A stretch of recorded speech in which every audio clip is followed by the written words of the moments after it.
E aí, pessoal, sexta-feira, a gente está terminando a semana, olha que maravilha, e a gente vai de aula de sociologia. Hoje a gente vai trabalhar com trabalho,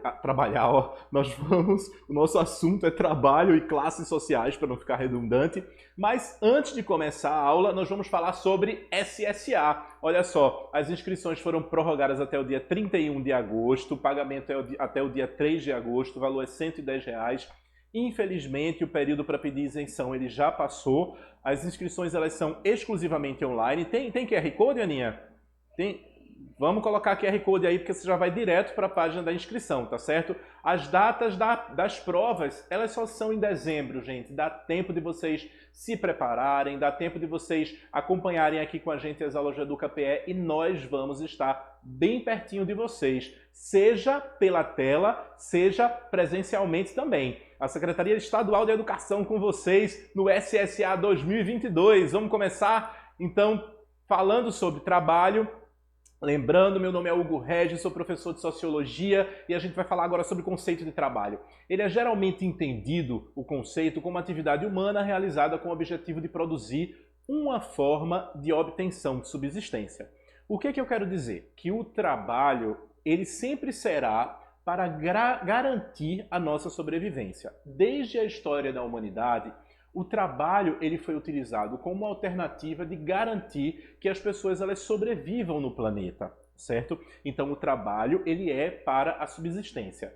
Nessa aula de hoje nós vamos ver dois conceitos de trabalho. Obviamente o conceito marxista sobre trabalho, que é o mais conhecido e mais famoso, e a gente vai ver o conceito de labor, que é de uma outra teórica chamada Hannah Arendt. Mas vamos começar com Karl Marx. Olha só, nós temos aí, o trabalho é definido por Karl Marx como atividade sobre a qual o ser humano emprega a sua força, que é a força de trabalho, para poder produzir os meios para o seu sustento. Então ele utiliza a força para transformar a natureza e ele transforma essa matéria-prima em bens. Bens nada mais é do que produtos. Mas para a gente poder entender essas relações de aliás, para a gente poder entender o trabalho, nós precisamos entender as relações de trabalho que se estabelecem entre trabalhadores e o que o Marx chama dos donos dos meios de produção, certo? Aí nós vamos chamar de trabalho e classes sociais. A gente tem essa imagem aí que fala o máximo que eu posso fazer por você, que é pagar o salário mínimo. Você tem um empregador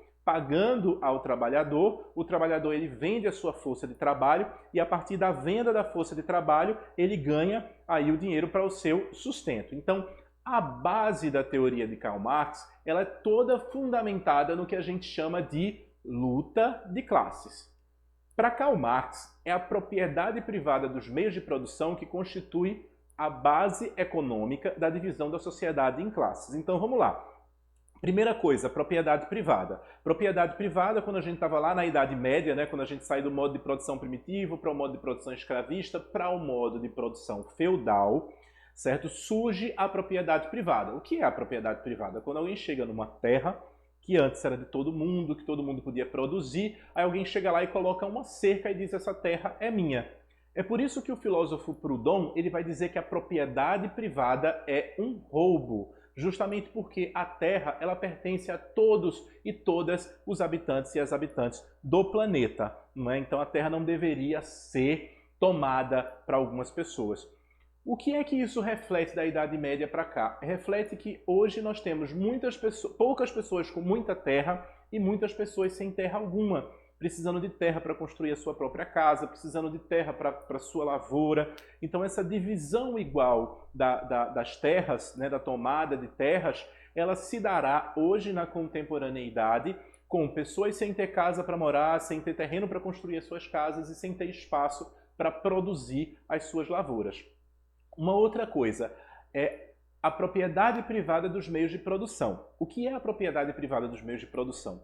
É quando os proprietários das máquinas, equipamentos, inclusive das ferramentas e instrumentos de produção, eles cedem esses instrumentos para que o trabalhador ele possa transformar essa matéria-prima. Esse ceder os instrumentos para que o trabalhador possa transformar a matéria-prima é o que a gente vai chamar de relação de produção. Porque em troca da transformação da matéria-prima, nós vamos ter aí nesse processo a relação entre o empregador e o proletariado, e essa relação ela vai se dar, obviamente, de forma desigual. Porque enquanto os donos dos meios de produção eles estão preocupados com uma coisa chamada dinheiro e lucro, os trabalhadores eles também estão preocupados com dinheiro, mas eles ganham numa proporção muito menor do que os donos dos meios de produção. Então é isso que Marx vai chamar de base econômica da divisão da sociedade em classes, certo? Só que a teoria das classes sociais, ela não se limita somente a descrever as divisões da sociedade em camadas ou estratos, como faz o modelo da estratificação social. Ela busca explicar, ou seja, analisar como e por que elas ocorrem historicamente. Por isso que a gente fala tanto nos modos de produção primitivo, escravista, feudal, o modo de produção capitalista, o modo de produção socialista. Por que a gente fala tanto sobre isso? Porque todas essas relações, desde o modo de produção primitivo até o modo de produção capitalista, ela se dá na exploração do homem pelo próprio homem. Então, o que a gente vai ter como definição aí de classes sociais? Classes sociais é um grupo de agentes sociais nas mesmas condições no processo de produção e que possuem afinidades políticas e ideológicas. Vamos lá, agentes sociais são as pessoas, certo? Nas mesmas condições do processo de produção. Então vejam que Marx ele limita a sua teoria ao processo de produção. Então a base da teoria marxista também será uma base econômica, que é o que vai ser chamado futuramente de infraestrutura, tá certo? E que possuem afinidades políticas e ideológicas, ou seja, os donos dos meios de produção possuem afinidades políticas e ideológicas e os trabalhadores e trabalhadoras também possuem afinidades políticas e ideológicas. Só que tem um detalhe, as classes sociais elas não são bem definidas, assim como os seus poderes, que aqui a gente chama de hegemonia, que é a influência que os donos dos meios de produção vão exercer sobre as outras pessoas, já que eles não controlam só o processo produtivo. Eles controlam a mídia, eles controlam a publicidade, eles controlam o consumo, eles estimulam o consumo. Então existe um poder aí que não é um poder visível, que ele vai estar repartido, ou dividido, ou escondido ali na novela, no filme, na série, e a partir daí eles vão introjetar ou vão apresentar para a gente formas de vida que são baseadas no consumo, e aí a gente não pode definir essas classes sociais de maneira tão clara, tá certo? Tem um outro elemento que é muito importante da gente trabalhar, que é o da consciência de classe. Basicamente, a consciência de classe é quando o trabalhador ele se percebe enquanto trabalhador e ele diz, opa, por que é desse jeito? Poderia ser diferente. Então, a consciência de classe ela diz respeito ao sentimento de pertencimento que o indivíduo tem pela classe social específica a que ele pertence e também os laços de solidariedade que ele vai estabelecer com os seus pares, com os seus iguais. Você vai ter trabalhadores que defendem os donos dos meios de produção, certo? Isso é uma anomalia, porque na verdade os trabalhadores deveriam estar juntos e estar unidos e pensar enquanto massa trabalhadora, enquanto classe social formada por trabalhadores assalariados. Então a gente tem aí uma imagem que coloca essa diferença, né? A luta de classes ela separa definitivamente, porque essas duas classes sociais elas são antagônicas, ou seja, elas são opostas e elas vivem em luta eterna, onde você vai ter de um lado os donos dos meios de produção preocupados apenas com o lucro e o trabalhador e a trabalhadora preocupada com a sua sobrevivência nesse planeta. Resultado da consciência de classe, nós temos aí a greve. A greve é o grande resultado da consciência de classe tomada pelos trabalhadores, quando os trabalhadores eles percebem que estão sendo explorados e eles lutam por melhores condições de trabalho. Então a greve é um grande exemplo do resultado da consciência de classe dos trabalhadores e trabalhadoras. Uma outra coisa que acontece, que aí vai ser oposta à consciência de classe, que é a alienação. O que é a alienação? O trabalho, ao invés de realizar o homem, ele o escraviza. A sua vida ela passa a ser medida pelo que ele é e não pelo que ele possui, não pelo que ele é. Ou seja, quando o trabalhador está ali todo dia trabalhando 8, 9 horas, se dedicando ali àquela função, àquela tarefa, ele começa a esquecer como é o mundo lá fora, porque a vida dele é guiada pelo trabalho e a nossa vida não deveria ser guiada pelo trabalho. Deveria ser guiada pelas nossas experiências, pela nossa família, pelas relações de afeto que nós temos, tá certo? Antes da gente dar continuidade, eu queria chamar QR Code. Tem QR Code, Ana? Bota QR Code aí pra gente. Tem QR Code, tem podcast, tem fascículo. Vai lá, quem tiver no computador, pega o celular, vai direto no podcast e aí no fascículo, tá certo? Para você conhecer mais sobre o tema que a gente está trabalhando hoje, tá bom? Deu tempo, Ana? Podemos? Vamos embora que a aula é curta. E hoje é sexta-feira, vamos lá. Alienação.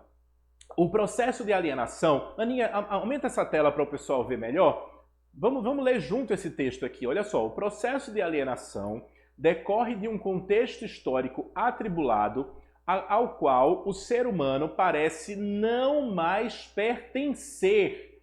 Ele não pertence mais àquela classe social a qual ele realmente faz parte. Ou melhor, ter a consciência de seu pertencimento. Então ele chega ao ponto de não pertencer mais de não se sentir mais pertencente àquela classe. Contudo, o pleno entendimento de que é incapaz de alterar a sua própria história, mantendo-se inerte e submisso ao que ocorre ao seu redor, alheio aos fatos sociopolíticos que o cercam. É quando o trabalhador ele perde a noção do processo produtivo. Ele está tão imerso no processo, tão mergulhado no processo produtivo, que ele esquece que ele está sendo explorado, que ele ganha pouco, e ele não tem tempo para pensar em outras alternativas, em como sair dessa relação de exploração, tá certo? Isso é o que é alienação. A alienação, ela é o oposto da consciência de classe, certo? Tem essa charge aí que ela exemplifica exatamente o que é alienação. Olha só o trabalhador dizendo: vou me aposentar amanhã e sabe o que eu vou fazer? Eu vou andar até o fim dessa linha de montagem e descobrir o que eu estou fazendo há 30 anos. Ou seja, o trabalhador está ali com aquela mesma peça, colocando um parafuso na mesma peça, mas ele não sabe nem qual é o resultado disso, ele não sabe nem qual é o produto final, o que é que vai gerar, que bem vai gerar a partir daquele parafuso que ele coloca na peça. Então é a falta de percepção do processo produtivo. Mas essa falta de percepção do processo produtivo, ela se dá pela tomada do trabalhador. É usar o trabalhador até a exaustão, a ponto dele não perceber o que ele está fazendo e não ter noção de que ele está sendo explorado, ok? Continuando, a gente tem essa imagem aí do processo produtivo como ele acontece, né? Você tem a indústria ela utiliza dos bens culturais para influenciar as pessoas no modelo de consumo. Você tem ali a TV, o jornal, o rádio, né? Influenciando a gente a consumir, e as redes sociais. Você entra no Instagram e você procura sapatos, né? E de repente começam a mandar um monte de mensagens para você no Instagram, no Facebook, em qualquer rede social, sobre sapatos. A gente precisa falar sobre a exploração da imagem, a exploração das redes sociais como forma de fazer com que a gente consuma cada vez mais. E pensando no modelo e no padrão, que na verdade não é o modelo e o padrão ideal, mas nós nos submetemos a ele, ou algumas pessoas se submetem a ele porque acham que para estar nesse mundo nós precisamos de bens, quando na verdade para estar nesse mundo nós precisamos das pessoas, certo? Isso obviamente entra na nossa vida, gera um padrão de consumo que às vezes é superior àquele que a gente consegue manter, e tudo isso gera dinheiro que volta para a indústria ou que volta para os donos dos meios de produção, certo? Vamos lá. Mas para a gente falar sobre trabalho, nós precisamos falar sobre outras formas de entender o trabalho. Então, nós vimos aí essa base econômica que sustenta a teoria de Marx, e ela é pautada pela luta de classes. Mas agora a gente vai ver um outro conceito, que é um conceito feminino, um conceito de uma mulher incrível, a Hannah Arendt, certo? A gente vai ver trabalho em Hannah Arendt. O que é que ela vai fazer, basicamente? Ela vai separar esse trabalho como subsistência do trabalho enquanto labor. A gente vai entender isso agora. Para Hannah Arendt, aumenta aí, Aninha, essa telinha, por gentileza. Muito obrigado. Para Hannah Arendt, a condição de ser humano, ela se desdobra em dois planos. O primeiro plano aquele onde as ações têm como intuito a preservação da espécie, ou seja, é quando a gente trabalha para garantir a nossa sobrevivência. E um outro plano é aquele onde as ações dizem respeito à individualidade de cada ser. O que é a individualidade de cada ser? É aquilo que eu gosto, é aquilo que eu quero, é a minha roupa preferida, o meu perfume preferido, a viagem que eu gostaria de fazer. Então não é mais uma questão de sobrevivência, mas quem é a pessoa que eu quero ser ou quem é a pessoa que eu aparento ser. Esse texto é da Daniela Bocuto, ele se chama O Labor, o Trabalho e a Ação em Hannah Arendt, está disponível nesse site aí, fundação1deMaio.org.br. A principal característica da análise de Hannah Arendt sobre o trabalho reside exatamente nessa distinção entre os dois planos. Um deles é o labor e outro deles é o trabalho, certo? Então o labor, ele trata de atividades básicas, objetivas, mecânicas, que visam a subsistência. Então o labor ele existe para garantir a nossa sobrevivência. É quando a gente transforma a natureza para que a gente possa sobreviver a todas as intempéries, todas as dificuldades da vida, todas as dificuldades que a natureza nos impõe. Em si, o labor ele é um limitador da capacidade criativa humana, porque o labor ele existe apenas para garantir a nossa sobrevivência. Só que a nossa sobrevivência ela não é garantida apenas por comida, por moradia, por vestimenta. Ela é garantida por outras coisas também, como fantasias de carnaval, como a festa de final de ano, como o almoço do domingo, como tomar um refrigerante na praia, uma água de coco na praia. Ou seja, existem outros elementos que o ser humano busca que não é somente para a sobrevivência, mas é para o lazer e para a diversão. Gente, lazer e diversão também é sobrevivência. Por isso que a gente vai separar essa palavra subsistência, ou seja, que é a garantia de existir, de sobrevivência, que é a garantia de viver em sociedade, tá certo? E aí são duas coisas, obviamente, diferentes. Já no segundo nível de atividades, referentes à produção que tem necessidade específica de promover o reconhecimento pessoal perante o social, onde as ações têm sua marca individual e subjetiva, é descrita como o trabalho, a obra-fabricação. Prestem atenção nesse texto, olha só. A gente está falando de outro plano que não é mais o labor, tá certo? O labor, ele é para a subsistência. Quando a gente fala sobre trabalho, a gente está falando de uma produção que tem uma necessidade específica de promover o reconhecimento pessoal. Então não é mais a roupa que eu estou vestindo, mas a marca da roupa que eu estou vestindo, se eu vou para uma festa, o tipo de roupa que eu utilizo para ir para a festa, se eu vou para visitar um amigo ou uma amiga, qual é o estilo que eu vou utilizar. Então o estilo, o tipo de roupa, o lugar onde eu vou usar aquele tipo de roupa, isso é cultural, não tem a ver com a nossa subsistência, certo? E essas ações desse tipo de trabalho, elas têm uma marca que é individual, porque cada pessoa se veste, usa um perfume, ou viaja para algum lugar de maneiras diferentes, cada pessoa vai ter aí a sua opção, a sua forma de ver a vida, a sua escolha de viver a vida.